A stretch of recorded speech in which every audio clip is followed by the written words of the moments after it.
Senior Recruit Wright, Division 377, Security Watch, standing by for further instruction. Petty Officer. The words that are ingrained in my head. BOOTCAMP 2020, coming at you. Alright, so, how do I begin? It was a cold, hot summer back in 2020. Crazy time. So I went in August 10th, and I got out October 10th. For a lot of folks, they were not so lucky. A lot of people were not so lucky. Because with this whole quarantine and corona, it didn't make it possible for a lot of people to go out on the times that they were supposed to. So I've recently touched up on a little bit here and there about the whole experience, but I felt like I needed to give a more overview of the 2020 experience of boot camp. So I got off the plane. I was in Chicago, and I still believe me going from Ohio to Chicago, seeing the clouds as I was up, because I haven't flew since I was 8 years old. So I kind of forgot what it was like being up there, but it's a whole nother world. It's absolutely beautiful. Still one of the top experiences of the entire Navy experience so far. That's funny. So, landed in Chicago. I called my girlfriend and told her I love her, told her I landed and whatnot. And yeah, did not realize that was going to be the last conversation for the last 2 months. I thought I was going to have my phone for the hotel. It did not happen. So, end up going down the stairs with this convoy of like 20 people. And man, I'm also going to start eating this. We went down. There's like 200 people in the line. They were getting ready, to go to wherever we had no idea what we were doing. So this is about 10 o'clock. We were waiting around for buses, and the line just kept going because everyone in the United States all over was coming to Chicago. So we were waiting on flights from every state, from Hawaii to Wyoming. Literally anywhere. We were waiting probably for like 2 hours. Cool. Standard MRE. Let's see. Southwest beef and black beans. Anyway. So, ended up getting on the bus. We ended up driving about 20 minutes to Baymont Hotel. Hey, shout out to Baymont. Interesting experience. So we got there, and it was probably about 11 o'clock, 12 o'clock, and it was the cycle of, getting our boxes and stuff and all of our old personal belongings in this box that we actually end up getting it back at the end of boot camp. So we ended up putting all of our stuff in. We ended up changing out into PT gear. So we had everyone had 3 roommates. And it was the first 20 minutes, and I had to get butt naked in front of these guys and switch out into my PT gear. Yeah.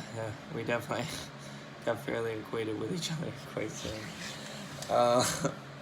So we walked back out. They gave us like 40 seconds to change, and that was it. And there's probably like 4 of these guys just screaming, man, right down the hallway, hurry the fuck up and whatnot. Alright. I remember getting off the bus and being like, alright, right when I got to Baymont, like, alright, this is the time. So we put all of our stuff in the box, and now they have us just kind of writing stuff down and whatnot. I remember getting to, call my dad, and I told him, the monologue that you're supposed to tell him. He didn't even get to respond except for "I love you" at the end. That call hit the feels. Hit the fucking feels, man. So I put the phone in the box, and that was the last time I saw it in 2 months, man.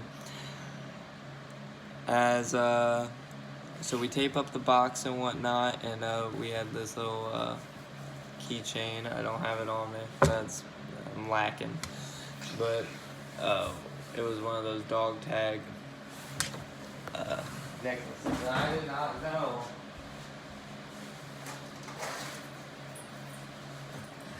For the first time ever doing this, I did not know how to fucking get this all together.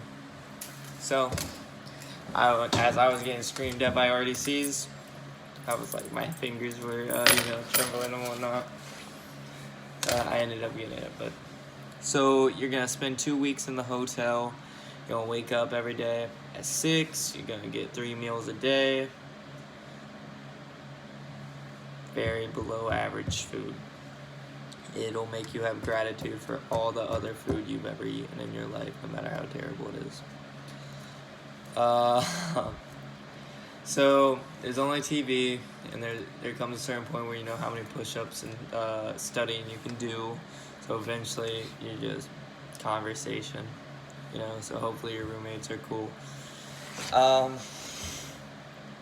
After that, man, you would just wait. Every single, it was 7:10 was breakfast, 11:30 was lunch, and then it was 4:30 to 5:30. They were very inconsistent with dinner time, so it was always bad. And then in between that, after you were like good with studying and whatnot, you would either fall asleep, work out. A lot of guys goofed off. We had one guy get paid $20 to run down the hallway. RDC caught him. I don't think he's in the Navy anymore. So, the hotel experience, you were really going to learn quickly about this thing called everyone is accountable for each other's bullshit.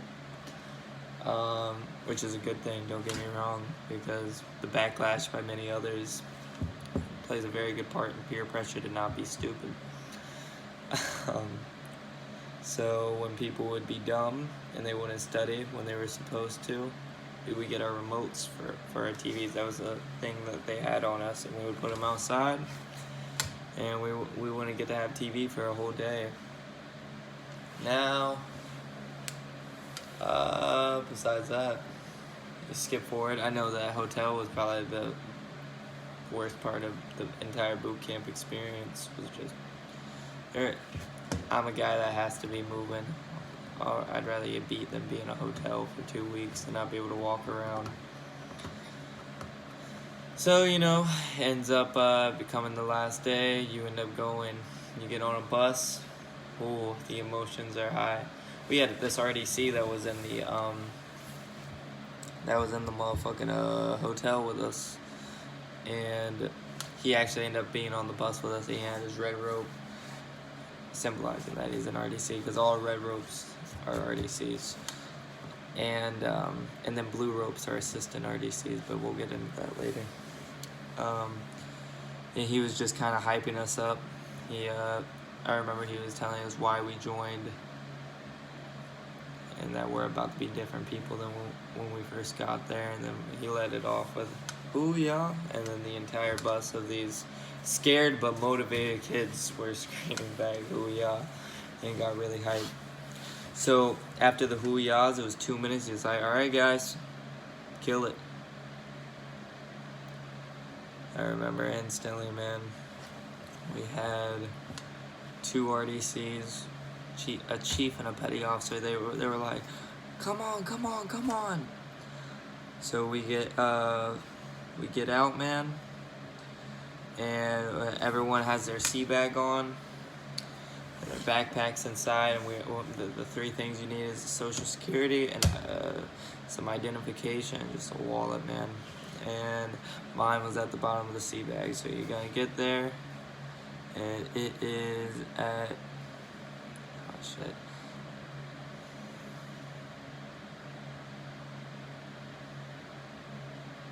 God damn. I don't remember the exact building, what it was called, but it's the building that everyone goes to right when they get off. It's just like for P days. And you get there, and then you're all standing on this line. You can't stand on the flags. If you stand on a flag, a chief will chew you out. But we all were standing horizontal to each other, right, or like parallel to each other more or less, and we were looking at each other, and there was a chief just walking up and down, telling us that we ain't shit, and this is the time to prove that we actually want to be into the Navy. And he said, all right, you guys have 1 minute to get out your identification and your social security. My stuff was at the bottom of the bag. I was fumbling. I knew he was counting off. I did not want to see what happens at the end of that minute, so I ended up getting it out in the luck of the time. But there was some dudes where, imagine 90 people just waiting on you to get your card out. So just forewarning, be ready, have your social security and stuff on top, ready to go. So you're gonna get that, and then the first day, P days are the absolute worst. You're just going through paperwork, and you gotta do yada yada yada, more or less just a body walking around. They're trying to get you ID'd and everything, make sure you're in the system. So with that, you spend your first week. Tortillas, Chipotle. You spend your first week and in this unknown building that I cannot believe I don't remember because it's been a good week there. And we had this female RDC, and she kind of just got us stenciled and whatnot. And right out the gate, they chose a yeoman, an RPOC, and an MA. And it was the first night, man, that we got there, and it was so crazy because we were up for so long that day, and just everyone was tired. So the first 3 people that were making some noise were people that have already been ASMO'd, and ASMO'd means you have been quarantined for 2 weeks. So we get there, and 3 dudes that were ASMO'd like the first 2 days of P days. So they were just waiting on our group. So they got there, and they've been waiting for the 95 other guys. We get there, man, and it's late at night. The RDC walks out, and it taps everyone to go to bed. And man, there was this guy, and he was a short dude. He was like 5'2", and then another guy, and everyone had hair still at this point, so individuals.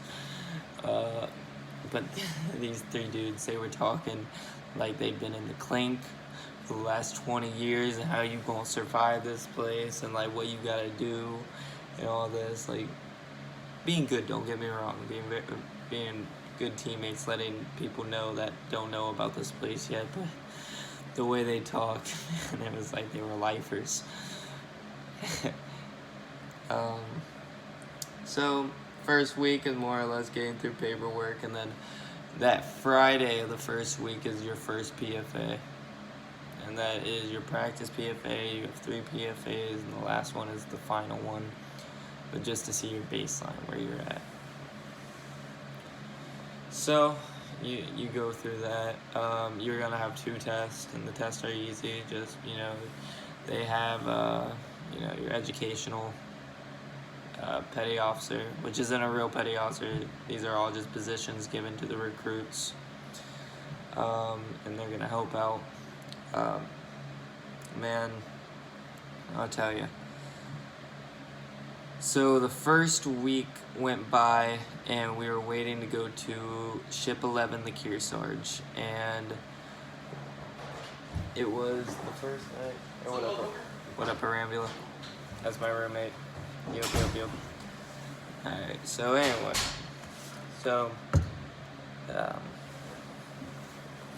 We were waiting that night, and we were all ready, dude. And that day that we were about to leave, we had our 3 RDCs introduced, and they all came in. 2 blue ropes or four RDCs, 2 red ropes and 2 blue ropes, and they all walked in, and then they stayed in the position they walked in, and they all right faced towards us, and they told us their names and whatnot, and then they had us all go like on the tow line and whatnot, and that was the most nerve-wracking moment of the entire time, was meeting your true RDCs and who they were going to be. So, and they definitely left a great first impression because they went AWOL on everyone. Just anything they could, like, you have to stand at attention and give the 1,000-yard stare and make sure you're not like looking around at all. So anyway, the RDCs ended up introducing themselves, and then they proceeded to, after that, we were kind of just waiting around because there was a day and a half before we left for Ship 11. And as we left for Ship 11, this was around 9 or 10 o'clock, right? And it was raining. It was starting to rain and whatnot, like a light sprinkle. So we had our sea bag and everything, and we were just carrying a lot of stuff. And apparently our ship was like 2 or 3 miles away from where we were previously staying at. So we start walking, and it's just barely a sprinkle. And there's this bridge that all of y'all who end up going will be very familiar with.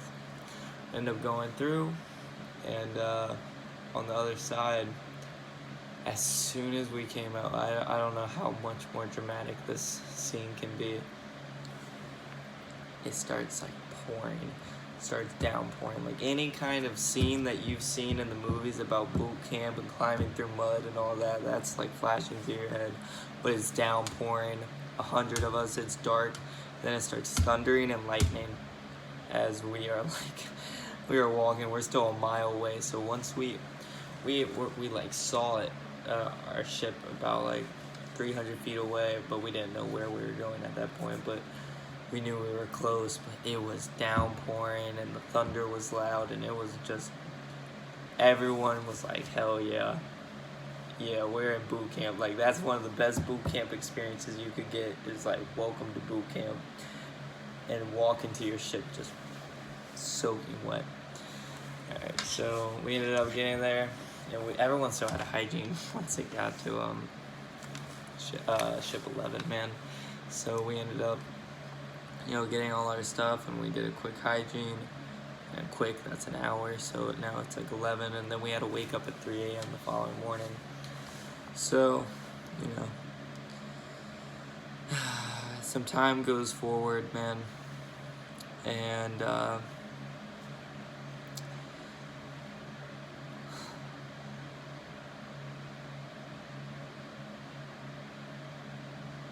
I'm just thinking, wow. I finally sat down, like, this is a fucking crazy experience, and we ended up, I was put in the corner of the room, but not at first. We were all kind of mixed up, but then they ended up doing it by height line, so shortest to tallest.